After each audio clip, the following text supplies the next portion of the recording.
할렐루야. 인사 나눕시다. 정말로 반갑습니다. 잘 나오셨습니다.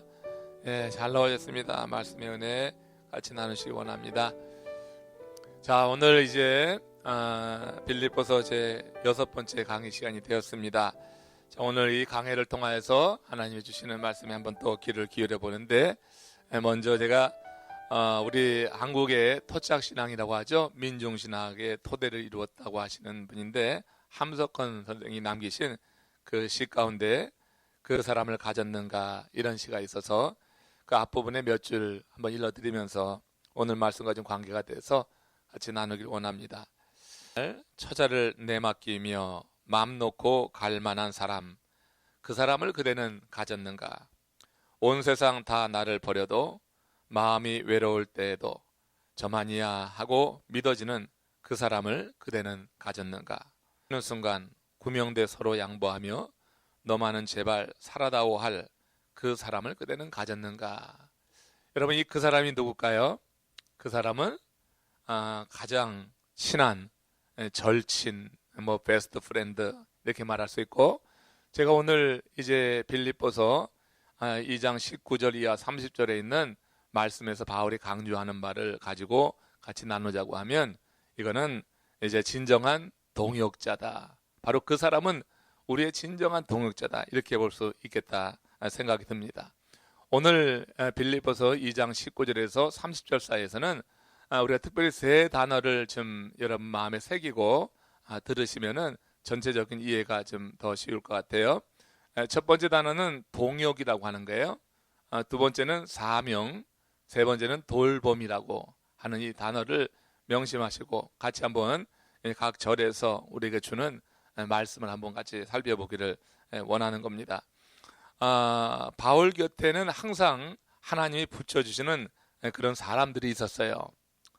그 사람들을 이제 우리는 동역자다, 이렇게 말을 하는데, 로마서 16장에 보면은 바울이 자신을 도왔던 사람들의 이름을 쭉 나열하는 그런 내용이 있죠. 그 가운데 이제 갱그레아 여집사 베베라고 하는 사람, 여러분 기억하십니까? 이 베베는 바울의 그런 보호자로 소개가 됐는데, 바울의 보호자라고 하는 것은 후원자라고 하는 거예요. 그러니까 이 베베라고 하는 여집사는 넘치는 후원으로 바울을 지원했던 그런 동역자다, 이렇게 볼 수가 있고요. 또 우리 잘 아는 브리스길라와 아굴라 부부, 그들은 어떻게 했어요? 바울의 사역을 위해서 목이라도 내어놓을 수 있는 그런 사람들이었다, 이렇게 소개를 하고 있어요.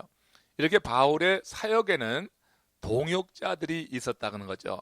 이 동역자들과 함께 사역을 이루어 나갔던 것입니다. 또 바울의 사역에는 오늘 이제 등장하는 디모데와 디도 같은 그야말로 바울이 낳은 영적인 아들이라 일컬어지는 이런 동역자들도 있었어요.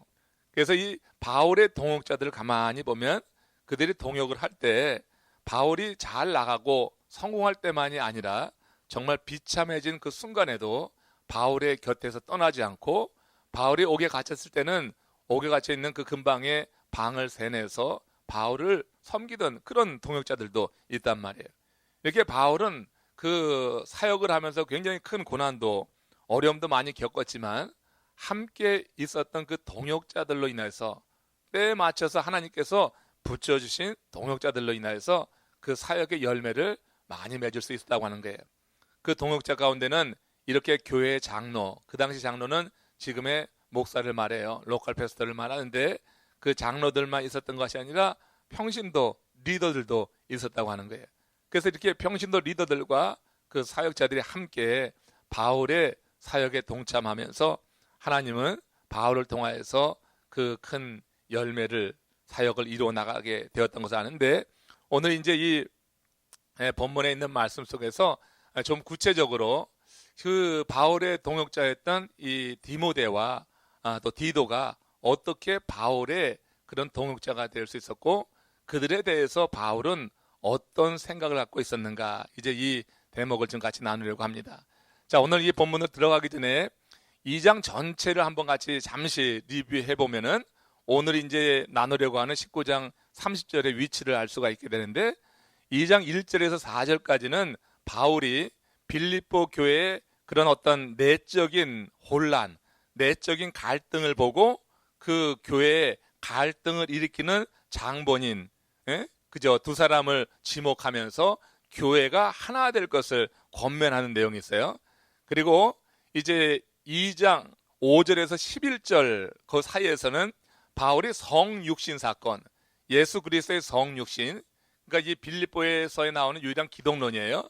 이 성육신 사건을 통하여서 그렇게 교회가 하나 되기 위해서 어떻게 해야 될 것이냐는 그런 이제 방법론에 대해서 말씀할 때 기독론을 이렇게 제시하면서 예수 그리스도의 자기 비움, 또 낮아짐, 이런 것을 통하여서 교회가 하나 될 수 있는 이제 방법이 될 수 있다는 것을 제시해 주는 거죠. 그리고 이제 12절 이후 18절 사이에서 바울이 이제 무슨 얘기를 하냐면은 너희의 구원을 이루라고 하는 거 지난주에 나눴었죠. 너희의 구원을 이루라. 그리고 이제 하나님께서 당신의 기쁘신 뜻을 위해서 우리 마음의 소원을 두고 행하신다, 그런 얘기가 있어요. 그러니까 하나님께서 우리의 마음에 두시는 소원은 교회가 나누어지는 건 아니잖아요. 그러니까 성도 사이에 갈등이 일어나는 건 아니잖아요. 하나님의 소원이 그럴 리가 없죠. 하나님의 소원은 하나 되는 거예요. 연합이에요. 그래서 그것을 위해서 하나님께서는 독생자를 보내셔서 이제 어떻게 해요? 십자가에 고난을 당하게 하시면서 하나님과 나뉘어졌던, 인간과 나뉘어졌던 그 어떻게 해요? 그 관계를 다시 회복시키셨죠. 그러니까 예수 그리스도가 오셔서 성육신 하셔서 이루어진 그 구원의 사역은 하나님과 인간 사이에 나뉘어진 것만 합하는 게 아니에요. 인간과 인간 사이에도 나뉘어졌었잖아요. 그러니까 타락이 있게 될 때 어떻게 됐어요? 영이 죽고, 그 다음에 관계, 인간적인 관계에 혼이 죽고, 그 다음에 육이 죽었단 말이에요. 그러니까 선악과를 따먹으로 말미암아서 어떻게 영이 죽어서 그때 어떻게 해요? 완전히 어떻게 해요? 죽었어, 영이. 그렇지만 그 몸은 에덴 동산에서 살아 돌아다녔단 말이에요. 그러니까 영이 타락할 때를 보면 영이 가장 먼저 죽는 거고, 그 다음에 그 영이 타락함으로 인해서 그 다음에 나타난 증상이 뭐냐면 자기에게 하나님이 주신, 처음엔 돕는 배필이라고 해서 주셨는데 그 아내를 원망하고 아내를 주신 하나님을 탓하고 하는 그런 관계에 그런 브로큰이 또 있게 된단 말이에요. 그러다가 결국 어떻게 동산 바깥으로 쫓겨나가서 몸도 죽었단 말이에요. 그러니까 사람이 죽는 단계를 보면은 영이 죽고 혼이 죽고 몸이 죽는단 말이에요. 그러니까 살아나는 단계도 어떻게 해요? 요한복음 5장 24절에 있는 말씀 또 강조하지만 거기서 보면 어떻게 했어요? 이제 아들을 보내신 자를 믿으면은 영생을 얻었고, 그렇잖아요. 사망에서 생명으로 옮겼다고 했다고. 그러니까 그것은 뭐를 말하는 거예요? 우리의 영이 구원에 이르렀다. 그래서 우리가 영원한 생명을 갖게 된 것을 말하는데, 그럼에도 불구하고 우리 몸이 이 땅에 살면서 우리가 해야 될 그런 일이 있어요. 그건 뭐냐면 영이 구원받아서 영생을 선물로 받은, 영생을 얻은 하나님의 사람들이 이 땅에서 구원을 이루어 나가는 거예요.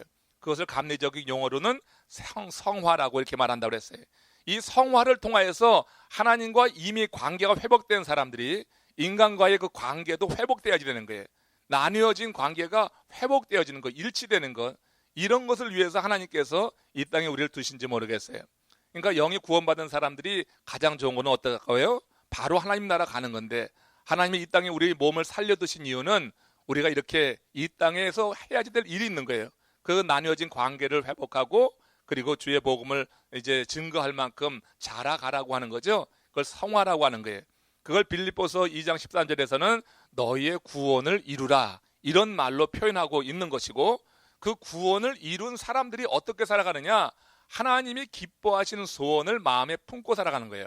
그러니까 우리가 구원에 이르는 사람들에게 나타나는 증거는 그 마음에 하나님이 기뻐하시는 소원이 있다고 하는 거예요.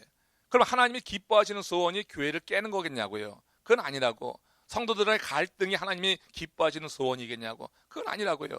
하나님께서 소원은 아무튼 연합이에요, 일치예요. 나뉘어진 것을 합하는 거예요. 하나님과의 관계가 회복되고 인간과의 관계가 회복되고 그렇게 잘 살아가는 게 하나님이 기뻐하시는 소원이에요. 이 소원이 우리 가운데 있다고 하는 거예요. 그러니까 우리가 구원받은 하나님의 사람들에게 나타나는 증거는 이런 소원을 가지고 깨진 곳에 가서, 불화가 있는 곳에 가서 하나 되게 하고 화합되게 하는 그 일에 우리가 쓰임을 받을 때 내 영이 구원받았다고 하는 것, 그래서 내 몸이 죽을 때 장차 그 나라에서 영생을 얻는다고 하는 것이 확증된다고 하는 거예요. 이것이 여러분 구원을 이루라고 하신 그 말씀에 담겨있는 뜻이고, 이 구원을 이루라고 하는 것은 성화요, 이 성화 과정을 통하여서 우리는 자라가게 됩니다. 그래서 이렇게 자라가는 사람들이 결국 어떻게 해요? 지금 바울의 생각에는 온통 무슨 생각이냐면 빌립보 교회가 지금 그 내적으로 분열이 일어나고 있는 거예요. 내적으로 갈등이 일어나는 거예요. 이건 이단 사설이 들어와서도 그렇고 또 개인적인 그런 관계의 문제에 있어서도 그렇고 빌립보 교회에 그렇게 핏값으로 주님이 세우신 교회고 자기도 거기서 그냥 감옥에 들어가서 죽을 고생하면서 얻어맞고 죽을 지경에 가서까지 세웠던 교회인데 이 교회가 지금 분리 가운데 나뉘어질 판이란 말이에요. 너무나 안타까운 거죠. 그런 소식을 들으니까. 그래서 바울의 생각에는 온통 이 교회를 어떻게 살릴까 하는 생각뿐이에요. 그래서 2장에 들어와서 1장까지는 뭐 그 인간적인 관계 친밀함에 대해서 설명했지만 2장에 들어와서는 바로 어떻게 됐냐면은 이제 그 교회의 일치를 위해서 말했고 그리고 기독론을 말하고 그리고 이제 구원을 이루라고 하는 얘기를 하고 그리고 하나님께서 그 소원을 이루어준 그 기뻐하신 소원을 우리 마음에 두고 행하신다고 하는 이 말을 통해서 그들이 계속 자라가면서 교회 회복을 위해서 일하라, 회복을 위해서 힘쓰라고 하는 그런 권면을 계속해서 던지는 것을 우리가 보게 되는 거예요. 이런 이제 흐름 가운데서 오늘 이제 18절에 19절에서 31절 사이에서 이제 이 바울이 그저 권하고 생각만 하고 있었던 게 아니란 말이에요. 교회를 생각하는데 지금 교회 빌립보 교회를 생각하는데 생각만 하고 있는 게 아니에요. 여러분 빌립보 교회는 바울의 손길이 간 교회예요. 그래서 그렇게 내가 비유적으로 얘기했지만 손길이 가면은 뭐가 가요? 눈길이 가요. 그죠? 여러분들이 교회에 한 번 와서 쓸고 죽고 하면은 내가 죽고 쓸고 닦고 한 부분에 눈길이 가게 돼 있어요. 그렇죠? 내가 뭔가 했으면은 여기 물이 터져서 내려왔을 때도 이 물 내린 거 가지고 이제 많이 물 퍼내고 막 새벽에 많이 그랬어요. 그런 분들은 꼭 와서 한번 들여다봐요. 왜? 손길이 갔으니까 들여다보는 거예요. 근데 손길이 가지 않으면 안 들여다봐요. 손길이 가면 들여다보게 돼 있어요. 그러니까 내 손길이 가는 곳에 눈길이 가는 거예요. 그러니까 빌립보 교회는 이 바울의 손길이 하나하나 미치는 곳이에요. 그 하나하나 미친 곳이 이 빌립보 교회야. 그러니까 눈길이 가는 건 당연한 거예요. 또 이 빌립보 교회가 바울을 지원하고 돕는단 말이에요. 디도를 보내서 그렇게 지원하고 물심양면으로 그렇게 마음 쓰고 있단 말이에요. 그러니까 당연히 그렇게 눈길이 가는 거예요. 눈길이 가면은 반드시 어떻게 돼요? 발길이 가게 돼 있는 거예요. 뭔가 하게 돼 있다고 하는 거예요. 우리가 내가 손길이 가면은 눈길 가고 그러면 마음도 가고 그러면서 어떤 일이 이루어진다고 하는 거죠. 지금 바울의 생각은 2장 1절부터 온통 교회의 일치, 빌립보 교회가 하나 되는 거, 빌립보 교회 성도들을 위한 그 생각으로 가득 차 있는 거예요. 그러니까 그렇게 계속 생각하다 보니까 오늘 이제 19절부터 30절 사이에서는 자신이 수적으로 여기는 정말 가장 그런 아주 귀한 그런 사역자로 여기는 두 사람을 보내는 거예요. 그게 이제 디모데랑 디도란 말이에요. 둘을 보내가지고 그 교회가 하나 되는데 이제 그 교회의 기쁨도 주고 그 교회의 사정도 알게 하고 그러면서 교회를 하나 되게 하는데 이제 이 두 사람이 역할을 하도록 그렇게 지금 조치를 취하고 있는 것을 오늘 본문이 이야기하고 있는 거예요. 그래서 바울이 그 빌립보 교회를 생각한 바울이 보냈던 그 사람이 바울의 아주 정말 충성스러운 동역자들이었다. 그래서 첫 번째 오늘 이 전체 19절에서 30절에서는 동역이라고 하는 말을 우리가 좀 집중하시고 보면서 이 동역을 어떻게 하는가, 동역은 어떻게 한 것이 옳은 것인가, 이제 그 내용을 이 본문에서 먼저 찾아보고 그 다음에는 동역하는 자가 사명감이 있어야 되는데 이 사명감에 대해서 그리고 사명을 이루는 자들이 서로 간에 돌보는 관계, 이 세 개예요. 동역과 사명과 돌봄이라고 하는 이 세 개의 단어가 쭉 같이 이어져서 오늘 본문 가운데서 우리가 찾아볼 수 있는 중요한 핵심 단어가 될 겁니다. 빌립보서 2장 19절에서 20절 말씀입니다. 자, 오늘 본문이에요. 시작. 내가 디모데를 속히 너희에게 보내기를 주 안에서 바람은 너희의 사정을 알므로 안위를 받으려 함이니 이는 뜻을 같이하여 너희 사정을 진실히 생각할 자가 이밖에 내게 없습니다. 자, 바울의 주변에는 디모데 말고 여러 사람들이 있었어요. 근데 그 중에 유독 이 디모데만 바울의 마음을 알아서 이심전심으로 그 빌립보 교회를 생각할 수 있는 사람이었다고 하는 거예요. 내가 디모데를 속히 너에게 보내기를 주 안에서 바람은 너희의 사정을 알므로 안위를 받으려 함이라. 자, 디도를 통하여서 소식을 듣긴 했지만 좀 더 구체적으로 좀 더 어떤 영적인 면에서 무엇이 문제인지 디모데는 목회자거든요. 그러니까 이 디모데를 보내서 그런 사정에 대해서 알기를 원하는 거예요. 사정을 알므로 인해서 내가 안위를, 내가 어떤 안심을 얻기 원한다고 하는 거예요. 그러니까 이 디모데를 보낸 이유는 그 교회의 사정이에요. 이 교회의 사정이라고 하는 것은 이미 말씀드렸듯이 성도 간에 그런 이제 조금 불일치가 있는 거고 갈등이 있는 거란 말이에요. 거기에 대한 분명한 더 이유와 그 상황에 대해서 듣길 원했다고 하는 거예요. 그런데 이는 뜻을 같이하여 그랬어요. 뜻을 같이하여. 누구랑 뜻을 같이하여요? 예? 누구랑 뜻을 같이 할까요? 바울과 뜻을 같이 하는 거죠. 그러니까 바울과 뜻을 같이 해서 너희 사정을 내 마음처럼, 내가 이렇게 빌립보 교회를 생각하고 사랑하는 그 마음을 가지고 그 교회를 이렇게 사정을 절실히 생각할 자가 디모데밖에 없다고 하는 거예요.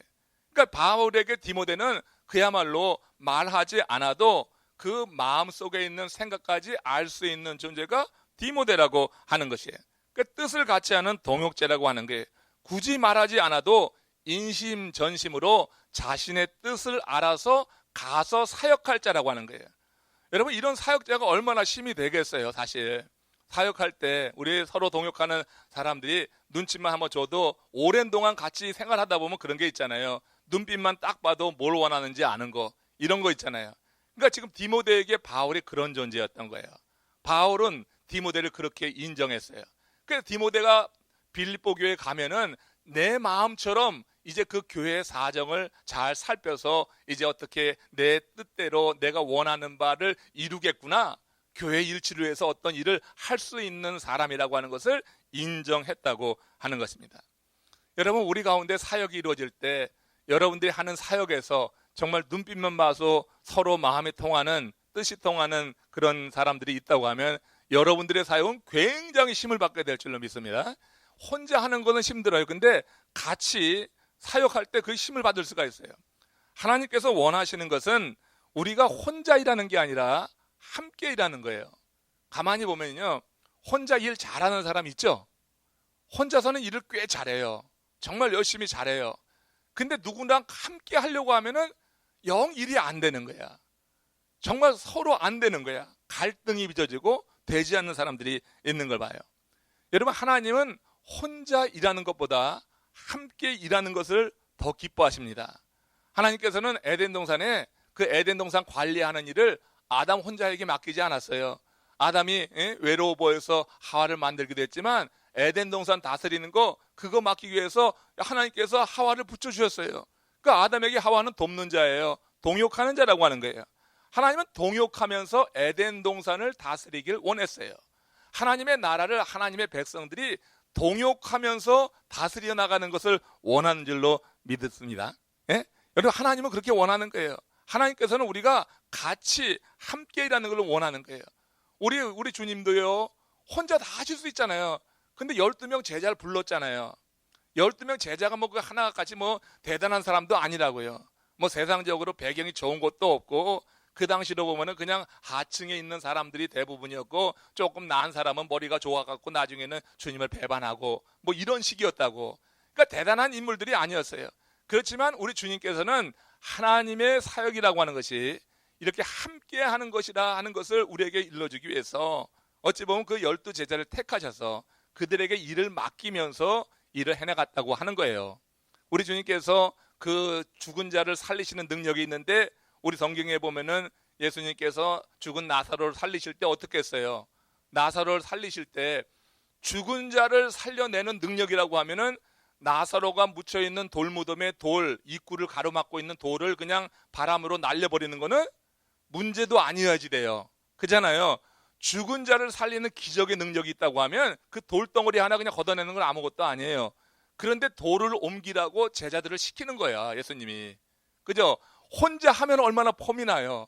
예수님께서 죽은 지 사흘이 지난, 그래서 죽은 냄새가 나는, 시신의 냄새가 나는 그 돌무덤 앞에 가갖고 말이에요, 거기서 그냥 돌을 그냥 바람으로 훅 불어가지고 날려버리면은 얼마나 대단해 보일 거예요. 근데 예수님 그렇게 안 하셨어요. 그 돌을 옮기라고 하는 것은 제자들에게 시켰어요. 그 제자들이 가서 그 무거운 돌을 옮기잖아요. 그 한 소명이 한 사람이 아니에요. 여러 명이 가야지 그 돌무덤 막고 있는 그 큰 바위돌을 옮길 수가 있단 말이에요. 그리고 나사로가 나오라고 했더니 나사로가 어떻게 죽은 지 사흘이 됐었는데 살아났어요. 이게 세마포를 동이고 나오는 거예요. 세마포 동이고 나오는 그 나사로를 또 보고 뭐라고 그랬어요? 제자들에게 너희가 가서 저 세마포를 벗겨라 그랬어요. 아니 세마포 벗기는 게 뭐가 문제가 되냐고. 돌도 그냥 날릴 수 있고 세마포 벌리는 건 아무것도 아닐 거예요. 그저 이제 불태우듯이 싹 그냥 걷어낼 수 있을 텐데 그걸 꼭 제자들을 시키더라고요. 그러면서 거기서 내가 배웠던 거 제가 설교 중에 한번 말했던 건데 사역이라고 하는 것이 그런 거다. 사역이라고 하는 것이 동역하는 건데 동역하다 보면은 정말 돌을 옮기는 것처럼 힘든 일이 있어요. 그렇잖아요. 사역이 정말 쉬운 일만 있는 게 아니잖아요. 돌을 옮기는 것처럼 그렇게 힘든 일이 있어요. 육체적으로. 그러니까 사역이라고 하는 것이 육체적으로 힘든 일이 있는데 그 육체적으로 힘든 일도 우리 주님께서는 제자들이 함께 힘을 모아서 극복하길 원하는 거예요. 거기서 그런 묵상이 되더라고요. 또 예수님께서 세마포를 벗기라고 하는 것은 어떤 의미가 있다고 그랬어요? 세마포를 벗기는 거 죽은 자가 지금 죽은지 뻔히 아는데 말이에요. 이게 세마포를 두르고 나온단 말이에요. 얼마나 기겁할 일이에요. 이거 세마포 벗길 때 얼마나 놀라겠어요. 죽었는데 분명히 냄새도 났었는데 근데 이 세마포 벗길 때 얼마나 두렵냐고. 그러니까 주의 사역이라고 하는 것이 어느 때는 굉장히 우리를 전 존재를 위축시킬 만큼 두려운 순간에 우리가 놓일 때도 있는 거예요. 그럴 때도 어떻게 해요? 같이 하라고 하는 같이 동역하라고 하는 거예요. 그러니까 돌을 옮기고 세마포를 풀라고 하는 그 명령 속에는 우리 주님께서 원하시는 것은 주의 사역을 같이 하기 원하시는 그 마음이 있는 거예요. 그렇지 않다고 하면 죽은 자를 살렸는데 돌 옮기는 거 세마포 뺏기는 거 문제도 아니잖아요. 그러니까 그 뜻에서 우리가 주께서 원하시는 것이 동역하고 함께 하는 거구나 하는 것을 생각해 볼 수가 있어요. 이렇게 하나님의 일은 함께 동역하는 거다.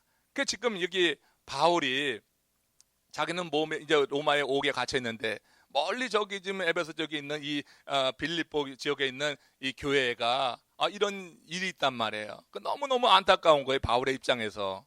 그러니까 어떻게 해요? 자기가 그렇게 수적으로 같이 동역하던 이런 디모데와 디도를 보내서 그 내 마음이 가 있는 그 빌립보 교회를 다시 회복시키고 이제 온전히 세우기 위해서 바울은 이렇게 두 사람을 보내는 결단을 행하고 있다고 하는 것입니다. 주의 일은 혼자 하는 게 아니라 함께 하는 거예요. 하나님께서 쓰시는 사람들 보면 다 혼자 한 것이 없더라고. 다 함께 했더라고요. 제가 어제도 말했지만 저는 혼자 일을 빨리 하는 사람이고 혼자 뭐든지 하면 그렇게 하는 거예요. 교회. 제가 오래전엔 그랬어요. 근데 25년 목회하면서 이제 많이 이게 좀 조금 이제 좀 저도 좀 성숙해지고 또 깨지기도 하고 그러면서 좀 답답해도 기다릴 줄 알게 되는데 아직까지도 그렇게 좀 그 기질이 있어요. 그게 되는데 원하는 대로 안 되면 막 마음에서 이렇게 그냥 저희가 일어날 때가 있어요. 같이 하려고 할 때는 인내심이 있어야 돼. 왜냐면 내가 원하는 만큼 따라주지 못할 때 그때 답답함이 있거든. 근데 같이 동역하려고 하면은 그런 인내심이 있어야지 사실은 동역을 하면서 거기서 기뻐할 수 있고 열매도 맺을 수 있는 것은 사실인 것 같아요. 아무튼 이렇게 우리가 동역을 하려고 할 때는 내 자신, 그러니까 주께서 말씀하신 거예요. 그 복종이라고 하는 것, 서렌더라고 하는 것이 자기 의지까지 내려놓는 것인데 주의 일을 할 때, 사역을 할 때 우리가 정말 그 동역을 통하여서 함께하는 일을 통하여서 하나님의 일을 완성하려고 하면은 그처럼 자기 의지까지 한번 내려놓는 결단이 있어야 될 것이다 하는 생각은 물론 하면서 아무튼 주의 일은 이렇게 혼자 하는 것이 아니라 함께 할 때 하나님께서 기뻐하실 수 있다고 하는 것을 오늘 본문에서 배우게 됩니다. 자, 여기 보면은 이제 빌립보서 2장 21절에서 24절 사이에서 지금 바울이 디모데를 택해서 빌립보 지역으로 빌립보 교회를 보낸 이유를 여기서 좀 더 구체적으로 밝히고 있는 거예요. 그러니까 동역자로 삼은 이유예요. 이게 같이 읽어봅니다. 그들이 다 자기 일을 구하고, 그들은 누구예요? 그들은 누구냐면은 지금 사람들, 그 바울 주변에 여러 사람이 있는 거야. 그들은 다 자기 일을 구해. 다른 사람들은 자기 일을 구하고 그 다음에 그리스도 예수의 일을 구하지 아니하되 디모데의 연단을 너희가 안 하니 자식이 아버지에게 함같이 나와 함께 복음을 위하여 수고하였느니라. 그러므로 내가 내 일이 어떻게 될지를 보아서 이 사람을 보내기를 바라고 나도 속히 가게 될 것을 주 안에서 확신하노라. 자, 바울 주변에 있는 많은 사람들이 있어요. 여러 사람이 있어요. 물론 없는 게 아니야. 근데 사람은 있는데 예수의 일, 그리스도 예수의 일을 하지 않고 자기의 일을 하는 거야. 그러니까 주의 일을 한다고 하면서 결국은 자기의 어떤 일을 행하는 거예요. 자기 좋은 일을 하는 거예요. 그렇죠? 근데 오직 이 디모데는 그렇지 않았다고 하는 거예요. 예수 그리스도의 일을 구했어요. 그 증거가 뭐냐면 그 다음에 나오는 거예요. 예수 그리스도의 일을 디모데가 한 것은 뭐냐면 디모데의 연단이라고 하는 거예요. 그러니까 그리스도 예수의 일을 하면은 연단을 받아요. 그리스도 예수의 일을 하면은 오해를 받기도 하고 공격을 받기도 하고 또 육체적으로 힘들기도 하고, 뭐 그리스도 예수의 일을 하는데 그냥 모든 게 다 좋고 그냥 육신적으로 하나 필요하지도 않고 뭐 내가 원하는 대로 다, 이게 아니에요. 거친 저항도 있고 한 거예요. 그러니까 자기가 좋아하는 일을 하면은, 그러면은 여러분 그런 거 싹싹 피해가는 거야. 굳은 일 안 해요. 굳은 일을 왜 합니까? 교회 일을 한다고 하지만 굳은 일 하는 사람 안 해요. 이리 빼고 저리 빼고 다 해요. 그러나 여러분 정말 이 교회가 그리스도의 몸이라고 여기면은, 그러면은 그래서 내가 그리스도의 일을 한다고 생각한다고 하면은, 그러면 내게 그런 순간이 닥치면은 굳이 뭐 굳은 일 만들어서 할 건 아니지만 내가 해야 될 그 상황이 되면은 하는 거예요. 그거 피하는 거 아니에요. 굳은 일도 해볼 줄 알아야죠. 그러니까 지금 다른 사람들이 여럿 있어.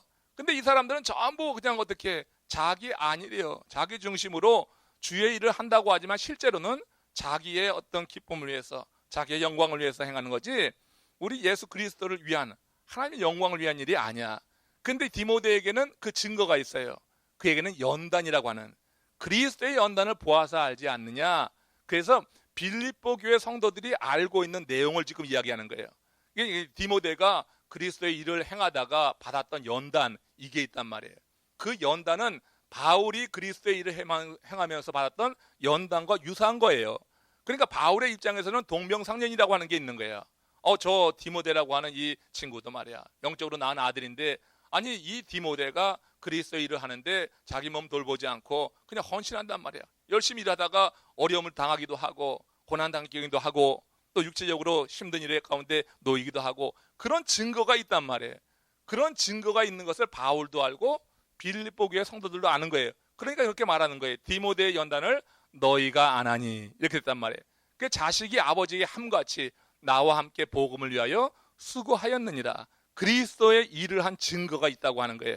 그러므로 내가 내 일이 어떻게 될지를 보아, 내 자신의 일이 어떻게 될지를 보아서 곧 이 사람을 보내기를 바라고 내가 이 사람을 보낸다. 그리고 나도 속히 가게 될 것을 주 안에서 확신한다. 이렇게 이제 말씀을 하면서 이 디모데를 보내는 이유를 설명하고 있는 거예요. 디모데의 이름의 뜻은 하나님을 영화롭게 한다고 하는 뜻이에요. 그러니까 디모데는 그 이름 값을 한 거예요. 자기 이름 값을 한 거예요. 하나님을 영화롭게 하는 자로서 그는 이렇게 연단까지 받아가면서 바울과 함께 복음을 위해서 수고한 자다. 이렇게 지금 바울이 인정하고 있다고 하는 거예요. 바울은 디모데가 자신에게 귀한 동역자인 이유를 이렇게 밝히면서 자기에게는 수적이나 다름없는, 옆에 두면은 너무나 귀하게 쓸 수 있는 그런 이제 귀한 이 동역자를 자기가 그렇게 사랑하는 빌립보 교회의 문제를 해결하기 위해서 지금 보낸다고 하는 것입니다. 바울은 옥에 갇혀서 자유롭지 못하지만 그의 수적이 될 이 디모데를 보내기로 결심한 것은 그만큼 빌립보 교회에 대한 바울의 관심과 사랑이 크다고 하는 것을 볼 수가 있는 거예요. 여러분, 이렇게 디모데에게 바울이 디모데 같은 이런 동역자를 얻을 수 있었던 이유는 바울 자신이 하나님과 동역을 했기 때문에 그래요. 제가 성경을 쭉 이제 얻는 결론은 뭐냐면, 하나님과 동역하는 사람에게는 하나님께서 사람 동역자를 붙여주신다는 얘기예요. 그러니까 하나님과 동역을 잘하면은 하나님께서 사람 동역자를 붙여주셔서 그 일이 또 잘 될 수 있도록 그렇게 돕는 것을 봐요. 여러분, 동역자가 있어야 돼요.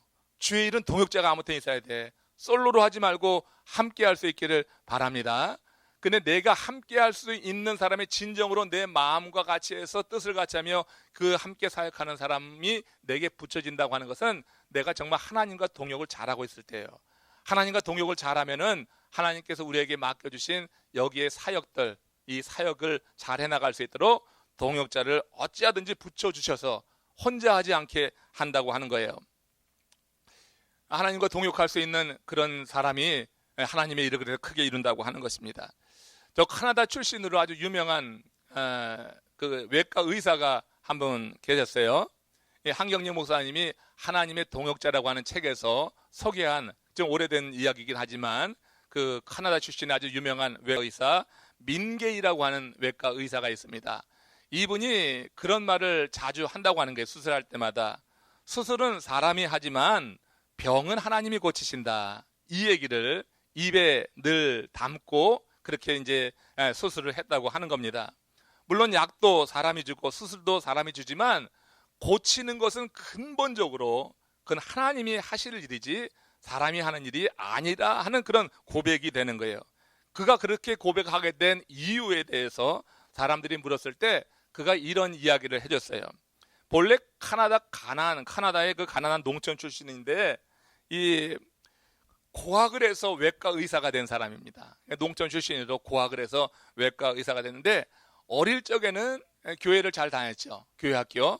그런데 이제 자라면서 특별히 이제 대학에 가서 의과를 하면서 점점점 교회와 멀어지다가 의사가 된 다음에는 교회를 거의 이제 못 나가고 끊게 된 거예요. 기도도 안 한 지 오래가 된 거예요. 근데 한 번은 멀리 사는 자기 동생에게 장거리 전화가 온 겁니다. 그 어머님을 모시고 있는 동생이에요. 형님, 빨리 오셔야 되겠습니다. 어머니가 밭에서 일하시다가 지금 소에 받쳐가지고 지금 사경을 헤매십니다. 아다시피 여기는 외과 의사, 훌륭한 외과 의사도 없어요. 가까이 있는 의사 중에는 수술할 사람이 없습니다. 지금 빨리 오셔야 됩니다. 어머니가 죽어가고 있습니다. 아주 긴급한 전화를 받고 이 민계희 박사가 이제 그 경비행기라고 한 거 있잖아요. 비행기를 이제 세뇌가지고 간호사를 한 명 데리고 어머니가 있는 이제 고향 집을 향해 날아갔어요. 그 비행기가 안착할 수 있는 곳에 또 한참 차를 타고 가야지 될 만큼 그 시골에 살고 있었습니다. 그 차를 타고 어머니에게 도착했을 때 이 어머니가 거의 이제 죽을 지경에 달한 거예요. 그래서 뭐 그저 도착하자마자 수술을 하려고 하는데 막상 수술하려고 이 메스를 잡으니까 그냥 손이 막 떨리는 거예요. 떨려가지고 도저히 수술을 할 수가 없는 거예요. 가슴은 두근거리고 손은 떨리고 도저히 수술을 할 수가 없어가지고 그 수술 모든 독을 내려놓고 그 주방에 의자에 앉아가지고 가만히 있는데 그냥 기도가 되더라는 거예요. 어머니는 죽어가고 있는데 아들이 지금 유명한 외과 의사인데 거기 가서 아무것도 못하고 있는 거야. 손이 떨리니까 잘못하다가 죽이길 판이요. 그러니까 아무것도 할 수 없는 상황 속에서 그 의자에 앉아가지고 고개 숙이는데 절로 기도가 나온 거예요. 오래전에 주일학교 시절에 다녔을 때 그 기도를 올리게 됐겠죠. 근데 놀랍게 그 어느 정도 시간이 지나면서 성령이 그 심령에 그냥 이렇게 함께 하시는 그런 경험을 한 거예요.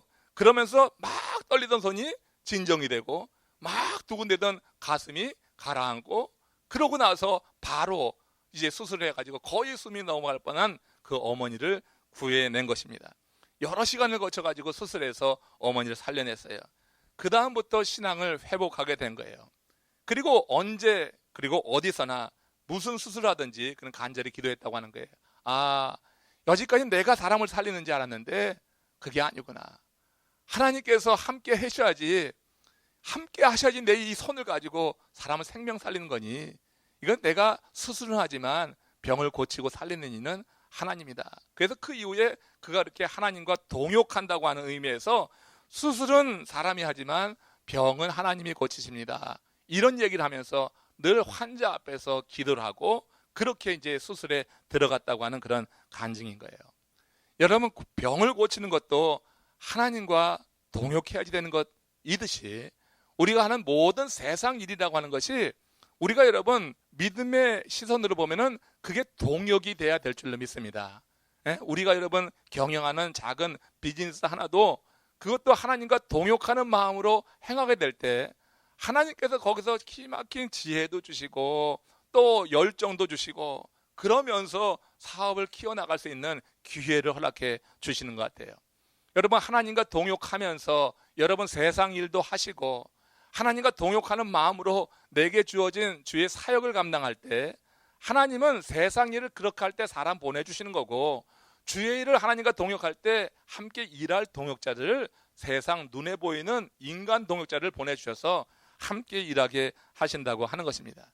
그러므로 무슨 일을 하든지 하나님과 동역하는 그런 사람에게 하나님께서 붙여주시는 동역자들과 함께 일을 해나갈 때 하나님은 그 일을 통하여서 큰 영광을 거두시는 건데, 지금 바울에게 디모데라고 하는 이런 아주 정말 걸출한, 바울의 그냥 수종이나 다름없는, 바울이 말하지 않아도 그 마음을 알고 그리고 스스로 다 알아서 행할 수 있는 이런 동역자를 붙여준 것은 바울이 하나님을 그렇게 동역자로 삼고 그렇게 사역했기 때문에 하나님이 붙여주신 선물이라고 하는 것입니다. 여러분, 어려운 일이지만 같이 마음을 나누고 뜻을 나누고 그렇게 함께 사역할 수 있는 사람이 정말 한 사람이라도 있으면요, 이건 굉장한 힘인 것 같아요. 정말 친구가 한 명만 있어도 힘이 되잖아요. 그렇잖아요? 제가 몇 번 얘기했지만 달라스에서는 8명 얘기하면 좀 힘이 되더라고요. 그 얻더라고. 디트로이트에서는 한 4명 감리교 목사님이 있었어요. 만나서 가끔 이제 어려우면 또 만나서 이야기하고 풀고 하겠어요. 우리 마이애미에 오니까 저 혼자요. 그 이제 가끔 이제 여기 마이애미 전체적으로 우리 마이애미 전체에 있는 우리 감리교 목사님들을 모아서 이제 컨퍼런스라고 하는 거 1년에 한 차례, 2차례 하는 거예요. 그 우리 국내 선교 사역에서 지원해서 그거 하는 거예요. 이 플로리다 지역에 흩어져 있는 감리교 목사님들 외로워. 예? 동역자들로 함께 모여서 같이 이야기 나누고 또 기도해주고 하면 힘을 얻어가지고 할 수 있는 그런 인간적인 그런 것도 있다고요. 하나님과 동역할 때 우리가 하나님 붙여주신 동역자들이 가까이 있다고 하는 것은 정말 큰 힘이 되고 위로가 될 수 있는 거예요. 여러분들도 혼자 일하는 게 아니라 내 자신이 스스로 고백하기를 하나님의 동역자다 이렇게 고백하고 하나님과 함께 일하게 될 때 하나님이 정말로요, 이건 의심하지 마시고 정말로 여러분들과 함께할 동역자들을 우리 교회 사역에서 하나님 붙여주실 줄로 기대하시기를 바랍니다. 그래서 한 사람이라도 같이 동역하는 사람, 마음을 알아주고 이끌어주고 당겨주고 밀어주는 사람이 있으면은 그러면 여러분 교회 일은 너무나 행복한 거예요. 너무 재밌는 거예요. 교회에 오는 게 기다려지고 그냥 만나는 게 기다려지고 하는 그런 은혜를 허락해 주실 줄로 믿습니다. 이렇게 우리가 하는 모든 사역이 주님과 동역하는 거다. 고린도후서 6장 1절에서 바울은 그래서 이렇게 고백을 했어요. 시작. 우리가 하나님과 함께 일하는 자로서 너희를 권하노니 하나님의 은혜를 헛되이 받지 말라. 우리가 어떤 사람이에요? 하나님과 함께 일하는 자로서. 그리고 고린도전서 3장 9절에서는 좀 더 구체적으로 말했어요. 시작. 우리는 하나님의 동역자들이요 너희는 하나님의 밭이요 하나님의 집이라. 자, 여기서는 분명히 밝혔어. 하나님의 동역자다. 그래서 너희는 하나님의 밭이다. 그래서 하나님께서 그 동역자들을 그 밭으로 보내는 거예요. 추수하라고. 그죠? 그 하나님의 동역자들이 된 이 바울 같은 이들이 그 나가서 그 밭에서 추수하는 그 일을 행했다고 하는 거다. 이렇게 표현을 했던 것입니다. 자, 바울에게는 이처럼 디모데 외에 이제 오늘 또 본문에서 디도라고 하는, 에바브로 디도라고 하는 또 한 명의 아주 걸출한 동역자가 있었어요. 그 바울은 참 행복한 사람이다. 한 명도 아니고 이렇게 자식처럼 여기는 동역자가 2명이나 있었어요. 빌립보서 2장 25절 여기에 에바브로 디도 그의 동역자를 이렇게 설명합니다. 시작. 그러나 에바브로 디도를 너에게 보내는 것이 필요한 줄로 생각하노니 그는 나의 형제요 함께 수고하고 함께 군사된 자요 너의 사자로 내가 쓸 것을 돕는 자라. 디도는 빌립보 출신이었어요. 우리 이미 공부했지만 빌립보 교회 성도들이 바울이 로마 옥에 갇혔을 때 바울의 안부를 묻고 바울을 지원하기 위해서 교회 대표로 보낸 사람이 디도였단 말이에요. 그죠? 그러니까 이 디도가 로마에 와서 이 빌립보 교회 성도들이 모아준 헌금을 바울에게 전해주기도 했고 또 교회의 사정을 좀 알리기도 했어요. 그런 일을 했단 말이에요. 근데 이 디도가 한 것은 헌금만 전해주고 그렇게 간단한 사정만 알려준 게 아니었어요. 디도가 한 일 가운데 또 중요한 일이 뭐냐면 이 로마 감옥에 수감되어 있었던 바울을 돕는 수종드는 일을 했다고 하는 거예요. 여기가 중요한 대목이 있어요. 그게 뭐냐면 감옥에 갇혀있는 죄인을 수종들기 위해서는 종이 돼야지 돼요. 평민이 아니라 종이 수종을 드는 거예요. 종이 수종을 드는 건데 그래서 곁에서 바울의 수종을 들 수가 있는 거예요. 근데 지금 이 디도는 그 사정을 알고 그 사정을 다 알고도 바울의 수정을 들었다고 하는 것은 뭐예요? 스스로 종이 됐다고 하는 거예요. 그러니까 바울의 사역이 이 디도에게 얼만큼 중요하게 여겨졌냐면, 그러니까 바울이라고 하는 그 사도에 대한 이 디도의 신뢰 같은 것들, 이게 얼마나 대단했는지, 그렇게 수정드는 일을 위해서 스스로 종이 될 만큼 그렇게 헌신한 사람이 디도라고 하는 거예요. 그러니까 에바브라 디도가 바울에게는 굉장히 남다를 수밖에 없는 거죠. 그렇게 해서 곁에서 수정을 들었으니까 헌금만 갖다 준 게 아니고 옆에서 수정을 드는데, 그렇게 수정을 들어. 그래서 25절 그 아랫부분에 보면은 뭐라고 했냐면은 이 디도에 대해서 5가지로 지금 설명하는 거예요. 지금 그는 어떻게 돼요? 그는 나의 형제다. 아주 종이 아니에요. 나의 형제인 거예요. 내가 수정을 들고 있지만 그는 내 형제다. 믿음의 형제죠. 함께 수고한 자다. 함께 복음을 위해 수고한 자고 군사된 자다. 군사됐다고 하는 것은 같은 명령을 받는 자라고 하는 거예요. 그죠? 함께 군사됐다고 하는 것은 그 명령권자가 바울이나 뭐 디도나 다 똑같은 거죠. 하나님이죠. 그러니까 거기서 어떤 신분의 차이를 두지 않는 거예요. 다만 하나님 나라를 위해서 명령에 따라 살아가는 자로 디도를 설명하고 있어요. 그리고 너희 사자다. 너희 사자라고 하는 것은 무슨 말이에요? 지금 빌립보 교회에 그런 어떤 안위를 전해는 그런 대표자로서 온 자다. 그래서 권위를 인정해주고, 그리고 내가 쓸 것을 돕는 자다. 그래서 실제적으로 돕는 자로서 이 디도를 이렇게 인식하고 있다고 하는 거예요. 여러분, 이 동역자 이런 디도를 갖고 있는 바울이 그래 참 부러운 거잖아요. 지금 이 디도에 대해서 바울은 굉장히, 지금 그냥 디도가 왔다 이게 아니라 그 디도에 대해서 설명할 때 이 5가지 설명하는 건요, 그가 하는 일에 대해서 굉장한 비중을 두고 또 중요시 여기고 감사하게 보기 때문에 이렇게 5가지로 설명을 하고 있다는 것을 우리가 알 수 있어요. 이 디도가 말이에요. 근데 이 디도가 바울을 수정 들다가 그만 병이 든 거예요. 딱하죠. 근데 전혀 딱한 표정이 아니죠. 딱하죠. 아니 이렇게 와서 수정 들었는데, 아니 이 디도가 아니 바울을 수정 들다가 그만 죽을 병에 걸렸어요. 그냥 병도 아니고 죽을 지경에 병에 걸린 거예요. 그래가지고 디도, 바울 또 빌립보 교우들이 이 사실을 안 거야. 디도는 자신이 병들었으니까 알았고 바울도 알았죠. 그 소식이 빌립보 교회 성도들까지 전해졌어. 그래가지고 이 빌립보 교회 성도들도 그렇고 디도도 그렇고 바울도 그렇고 이 병든 일로 인해 가지고 어떻게 해요? 마음이 무겁잖아요. 그래가지고 서로 생각하는 마음이 절절히 이게 담겨 있는 게 빌립보 2장 26절에서 28절. 이 디도가 병들었음으로 인해서 그 세 삼각관계에 있는 이 사람들이 얼마나 지금 생각을 하는지 그 마음을 이렇게 쓰고 있어요. 같이 읽어봐요. 그가 너희 무리를 간절히 사모하고 자기가 병든 것을 너희가 들은 줄을 알고 심히 근심. 지금 그가 누구예요? 그가는 디도거든. 그러니까 디도가 너희 무리를 간절히 사모하고 자기가 병든 것을 너희가 들은 줄을 알고 심히 근심하는 거예요. 아니 지금 자기가 병들어서 죽게 됐는데 죽게 된 자기 염려하지 않고 자기 때문에 염려하는 빌립보 교회 성도들을 지금 염려하고 있는 거예요.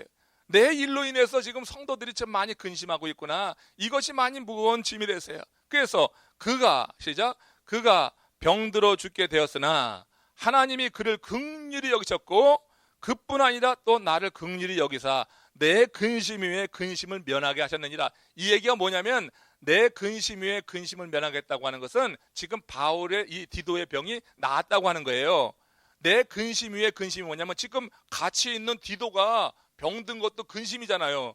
자기 수정 드는데 자기 모든 거 올인해서 수정 들고 있는데 이렇게 헌신한 디도가 병들었으니까 근심이 되잖아요. 그런데 이 디도가 병든 것 때문에 누가 또 근심해? 이제 빌립보 교회 성도들이 또 근심한단 말이에요. 그러니까 내 근심 위에 근심이에요. 이게 지금 내가 이 빌립보 교회를 얼마나 사랑하는데 그래가지고 자기 수족 같은 이 동역자를 2명이나 보냈는데 지금 디도가 갑자기 병든 거예요. 죽을 병에 걸렸어. 그러니까 이제 이 디도 때문에 염려되고 근심되고 디도로 인하여서 빌립보 교회 성도들이 염려하는 것이 또 근심되고 그런 거예요. 내 근심 위에 근심. 이 바울은 이중적인 근심이 있는 거예요. 내 근심 위에 근심을 면하게 하셨다고 하는 것은 하나님께서 이 근심 원인이 뭐예요? 병인데 병을 낫게 해줬다고 하는 얘기가 돼요. 그래서 낮게 쉬었다 그런 얘기랑 같은 거야. 그러므로 어떻게 해요? 시작. 그러므로 내가 더욱 급히 그를 보낸 것은 너희로 그를 다시 보고 기뻐하게 하며 내 근심도 덜게 하려 합니다. 그렇잖아요. 그래서 지금 급히 보내는 거예요. 디도를 급히 보내는 거예요. 자기가 가려고 하는 계획도 있었는데 그러나 디도를 먼저 보내겠다. 디모데 보내고 디도 보내는 거예요. 급히 그것도 보내는 거예요. 왜 급히 보내는 거예요? 지금 이 빌립보 교회 성도들, 바울이 그렇게 사랑하는 빌립보 교회 성도들이 디도 때문에 염려하고 있는 것을 아니까 급히 보내는 거예요. 그러면 급히 보내면은 빌립보 교회 성도들이 어떻게 될까요? 디도를 만나면은 기뻐하겠죠. 그 기쁨은 누구의 기쁨이에요? 바울의 기쁨이 되는 거예요. 그래서 급히 보낸다고 하는 거예요. 여러분, 바울의 입장에서는 옥에 갇혀 있는데 자기의 수족이 되어서 수정들던 디도니, 또 이렇게 자기가 뜻을 같이 하고 늘 함께 사역하던 디모데, 이 두 사람이 있으면 얼마나 편리해요. 얼마나 좋아. 그렇지만 바울이 빌립보 교회를 생각하는 것은 자기의 편안함, 자기의 육신적인 어떤 그런 안위, 이런 것을 넘어서 이 빌립보 교회에 대한 바울의 사랑이 얼마나 지극한지, 그걸 우리가 이 두 사람의 동역자를 보내는 이 사건을 통하여서 우리가 생각해 볼 수가 있는 거예요. 빌립보 교회는 그만한 가치가 있는 거예요. 바울에게는 하나님께서 성령 안에서 그를 강권적으로 이끄셔가지고 이제 마게도전 지역의 첫 성인 빌립보 지역으로 이끄셔서 빌립보 지역 안에서 이제 그 복음을 전하게 하시고 교회를 세우는 과정 속에서 놀라운 일이 있었단 말이에요. 그렇게 세워진 교회예요. 자기의 연단이 있는 교회야. 수고하고 피 흘려서 세운 교회야. 이 교회 성도가 이렇게 안쪽으로 내적으로 갈라지는 것, 대외적으로는 복음에 참여하는 일에 그들이 생명을 걸고도 나서는데 안쪽에서 이렇게 거짓 이단 사설 같은 게 하나 들어오기도 하고 또 성도들 사이에 갈라진 틈으로 인해서 분리, 갈등이 일어나는 것이 바울의 입장에서 너무나 큰 무거운 짐과 같은 거예요. 그래서 그 무거운 짐이 있는데 이걸 어떻게 해결하려고 하는 것, 그 생각을 늘 갖고 있다가 이렇게 두 명의 지금 이 걸출한 동역자 두 명, 정말 내 마음을 알아주는 사람 얼마나 좋아요. 그 디모데를 보내고 또 이 디도는 자기 모든 것을 걸고 바울을 수정들었던 사람인데 그렇게 이 디도까지 보내면서 이 교회를 세우려고 하는 그 바울, 우리는 오늘 그 마음을 우리는 좀 헤아려 봐야 될 거예요. 그러니까 오늘 이 본문 말씀에서 우리가 깊게 생각했던 것은 동역이라고 하는 거예요. 동역은 아름다운 거예요. 동역은 아름다운 건데 궁극적으로 이 동역은 하나님과의 동역이 되어지는 거고, 하나님의 일을 위해서는 내 동역자들, 내가 수적으로 여기던 동역자들이라 할지라도 내가 조금 어려움을 겪고 불편할지라도 그 동역자를 보낼 수 있는 이런 결단 같은 거, 동역, 하나님 붙여주신 동역자들은 하나님의 뜻에 따라서 그렇게 쓸 수 있다고 하는 것을 우리가 생각해 보고요. 또 이 동역자들의 그 마음, 바울이 그렇게 택해서 쓸 수 있었던 것은 그들 중심 가운데 주의 일, 그리스도의 일에 대한 사명감이 남달랐다고 하는 거예요. 그래서 연단을 받아가면서도 그 일을 이루는 그런 사명이 있었어요. 그래서 여기 동역이라고 하는 것과 사명, 그리고 지금 이 디도의 일을 통해서 보듯이 한 사람이 아프니까, 같은 믿음의 동역자가 아프니까 전체가 다 아픈 거예요. 모두가 다 아픈 거예요. 그래서 돌보려고 하는 그런 마음들, 서로에게 어떻게 기쁨을 주려고 하는 그런 마음들, 돌봄으로.